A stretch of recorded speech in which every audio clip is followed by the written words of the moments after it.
तो फ्रेंड्स, हमने सीएसएस के लास्ट क्लास के जरिए ट्रांसफॉर्म प्रॉपर्टी की ट्रांसलेट वैल्यू के बारे में सीखा और जिसका आउटपुट कुछ इस तरीके से आ रहा था। लेकिन फ्रेंड्स, मैंने उस क्लास के जरिए ट्रांसलेट वैल्यू का एक पॉइंट आपको नहीं बताया, जो कि इस वीडियो के जरिए कवर करेंगे। इसके अलावा फ्रेंड्स, हम ट्रांसफॉर्म प्रॉपर्टी की स्केल वैल्यू के बारे में समझेंगे। तो सबसे पहले हम ट्रांसलेट वैल्यू का जो पॉइंट है वो समझ लेते हैं।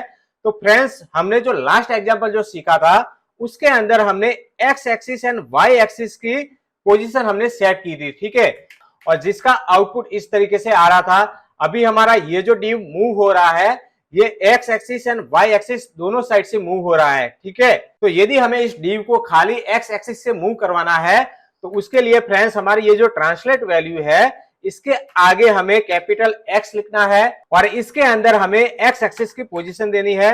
मैंने 20% एक्स एक्सिस की पोजीशन दी, ठीक है। सेव करते हैं और पेज को रिफ्रेश करते हैं। तो देखिए फ्रेंड्स, अब हमारा ये जो डिव है सिर्फ और सिर्फ एक्स एक्सिस से मूव हो रहा है, ठीक है।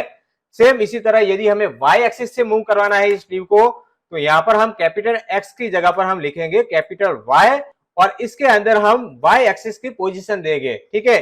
फॉर एग्जाम्पल यहाँ पर मैं 40% कर देता हूँ, ठीक है। चलिए, इसको सेव किया, पेज को रिफ्रेश किया। अब देखिए फ्रेंड्स, हमारा ये जो डिव है वाई एक्सिस से मूव हो रहा है, ठीक है। समझ में आ गया।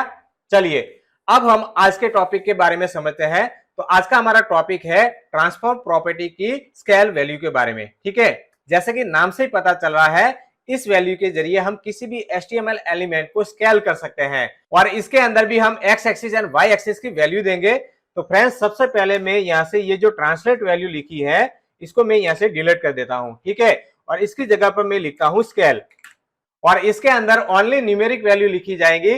फॉर एग्जांपल मैंने यहाँ पर दिया 2, तो इसका मतलब क्या हुआ, हमारे डिव की जो करंट विड्थ और हाइट है वो 2 के साथ मल्टीप्लाई हो जाएगा, ठीक है। तो हमारे डिव की जो करंट विड्थ है वो है 500 पिक्सल, तो 2 के साथ मल्टीप्लाई करेंगे तो ये हो जाएगा 1000 पिक्सल और सेम इसी तरह हाइट है हमारी 250 पिक्सल, तो 2 के साथ मल्टीप्लाई करेंगे तो ये हो जाएगी 500 पिक्सल, ठीक है। चलिए, इसको सेव करते हैं और पेज को रिफ्रेश करते हैं। तो अब मैं अपने माउस कर्सर को इस डिव के ऊपर ले जा रहा हूं, तो ये जो डिव है कुछ इस तरीके से स्केल होकर आ रहा है। ये जो डिव है अभी x axis and y axis दोनों साइड से स्केल होकर आ रहा है।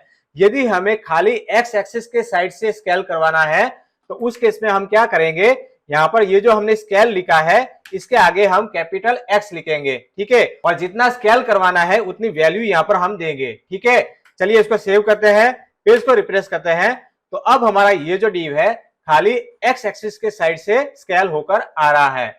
सेम इसी तरह हम वाई एक्सिस के साइड से भी हम स्केल करवा सकते हैं, तो उसके लिए हमें यहाँ पर एक्स की जगह पर लिखना है वाई, ठीक है। चलिए, सेव किया, पेज को रिफ्रेश किया। तो अब हमारा ये जो डिव है वाई एक्सिस के साइड से स्केल हो रहा है। तो इस तरीके से हम ट्रांसफॉर्म प्रॉपर्टी के अंदर स्केल वैल्यू का यूज करके हम अपने किसी भी HTML एलिमेंट को इस तरीके से स्केल करवा सकते हैं। आई होप आज का हमारा ये जो टॉपिक है आपको अच्छे से समझ में आ गया होगा। चलिए, इसी के साथ इस वीडियो को यहीं पे समाप्त करते हैं।